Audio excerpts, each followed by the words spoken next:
Alors, Pierre-Alain Brandt, épisode numéro 2.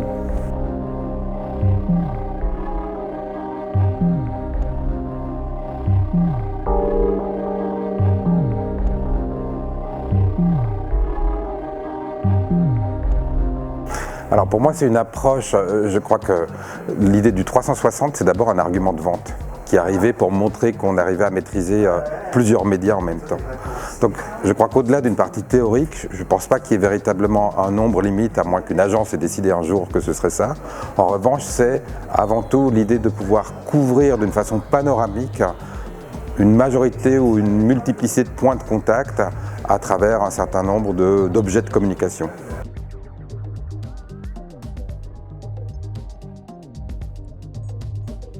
Alors, je crois qu'il faut revenir d'abord sur le below the line, above the line, through the line, marble line.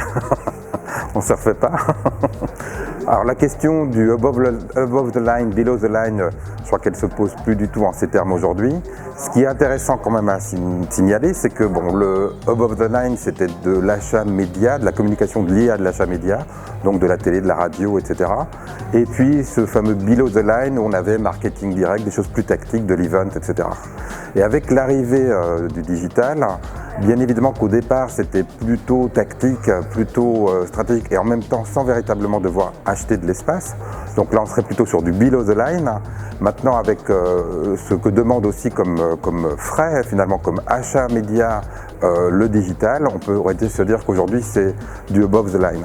Je crois surtout, il y avait même le terme de through the line qui était apparu à un moment donné, je crois surtout qu'aujourd'hui finalement c'est des définitions qui sont un peu dépassées parce que justement le digital est venu brouiller les cartes d'une certaine façon.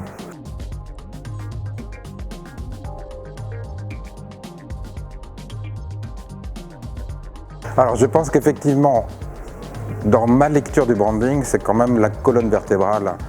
Donc il faut garder en fait cet univers, cet esprit, quel que soit l'objet de communication. Mais après, les objectifs de communication doivent être différenciés en fonction des médias. Il y a des médias qui s'y prêtent plus. Si on veut faire une belle campagne corporate, où on dira que c'est plutôt du branding d'une certaine manière, ou en tout cas le prolongement du branding, par exemple, une campagne audiovisuelle, c'est quand même ce qui peut donner une dimension forte à la marque.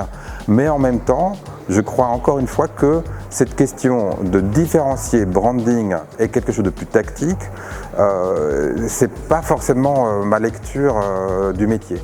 Je pense que même lorsque Louis Vuitton dit qu'il fait des soldes ou lorsque Migros dit qu'il fait des soldes, ce panneau solde ne doit pas être avec la même typographie, avec le même esprit, parce que ça peut nourrir ou dénaturer la marque.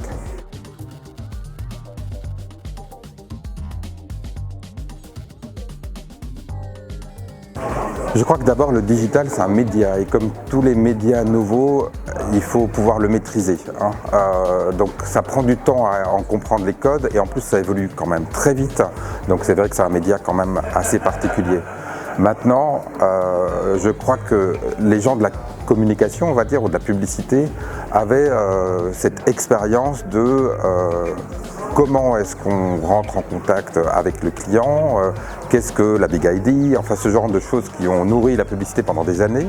Et puis arrive cette technologie où finalement on avait plutôt une difficulté à savoir comment la maîtriser, comment l'utiliser. Je crois que c'est une rencontre. C'est une rencontre qui maintenant s'est faite, je crois, en tout cas en termes de métier. Ça ne veut pas dire qu'à chaque fois, les médias sont utilisés à propos et avec finalement tout le potentiel que peut avoir à la fois de la télé, de la radio ou du digital.